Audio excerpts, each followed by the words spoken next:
बातमी राज्याचे उपमुख्यमंत्री एकनाथ शिंदे संदर्भातली आहे। एकनाथ शिंदेंच्या नावे बनावट पिवळं रेशन कार्ड संभाजीनगर शहरातला एक धक्कादायक प्रकार समोर आलाय। इम्तियाज जलील यांनी भर पत्रकार परिषदेतून हे कार्ड दाखवलं। शासकीय योजना लाटण्यासाठी या कार्डचा वापर केला जातोय। 2 दिवसांपूर्वी इम्तियाज जलील यांनी हा आरोप केलेला होता। सदर रेशन कार्ड पूर्णपणे बोगस असल्याचं निष्पन्न झालं। अज्ञात व्यक्तीविरोधात गुन्ह्याची नोंद सध्या करण्यात आली आहे।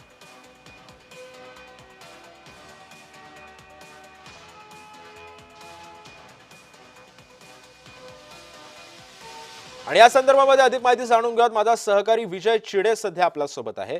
विजय, इम्तियाज जलील यांनी मला असं वाटतं की 2 दिवसापूर्वी पत्रकार परिषद घेतली होती आणि या पत्रकार परिषदेतून हा दावा करण्यात आलेला होता।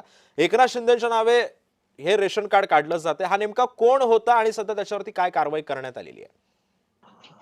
नक्कीच इथे जर बघितलं हा संपूर्ण प्रकार जो आहे तो छत्रपती संभाजीनगर मध्ये झालेला आहे। आंबेडकर नगर या ठिकाणचं एकनाथ शिंदे यांचं आधार कार्ड आणि त्याचबरोबर रेशन कार्ड जे आहे ते काढण्यात आलं होतं आणि हे संपूर्ण प्रकरण जे आहे ते माजी खासदार इम्तियाज जलील यांनी समोर आणलं होतं। पत्रकार परिषद घेत एकनाथ शिंदे आणि मुख्यमंत्री देवेंद्र फडणवीस या दोघांचे बोगस रेशन कार्ड आधार कार्ड संभाजीनगर मध्ये काही व्यक्तीने एजंटनी काढला असल्याचा आरोप त्यांनी केला होता। त्यानंतर यावरती समिती स्थापन करण्यात आली होती आणि त्या रेशन कार्डची चौकशी देखील केली असता ते रेशन कार्ड जे आहे ते देखील ओरिजिनल असल्याचं निदर्शनात आलं।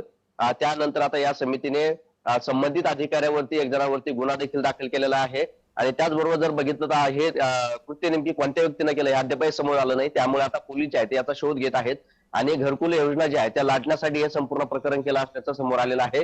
अनेक शासकीय योजनेमध्ये देखील आता हे डॉक्युमेंट जे आहे ते सबमिट करण्यात आले होते।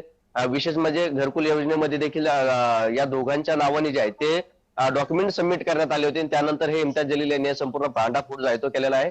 समाज कल्याण विभागामध्ये देखील एकनाथ शिंदे यांच्या नावाने काही योजनेचा लाभ जो आहे तो उठवण्यासाठी देखील या दलालांनी जे आहे ते आता हे डॉक्युमेंट सबमिट केलं असल्याचं समोर आलं होतं। त्यामुळे आता ही समिती जी आहे त्या प्रकरणी चौकशी करत आहे। सध्या सिटी चौक पोलीस ठाण्यामध्ये अज्ञात अधिकाऱ्याच्या विरोधात जे आहे ते देखील गुन्हा दाखल करण्यात आलेला आहे। कारण कोणत्या अधिकाऱ्याने हे रेशन कार्ड कोणत्या बेसवरती अप्रूव्हल केलं होतं हे देखील त्याची चौकशी देखील आता पोलीस करणार आहेत। सिद्धेश, नक्कीच धन्यवाद विजय, तू दिलेल्या सविस्तर माहितीबद्दल।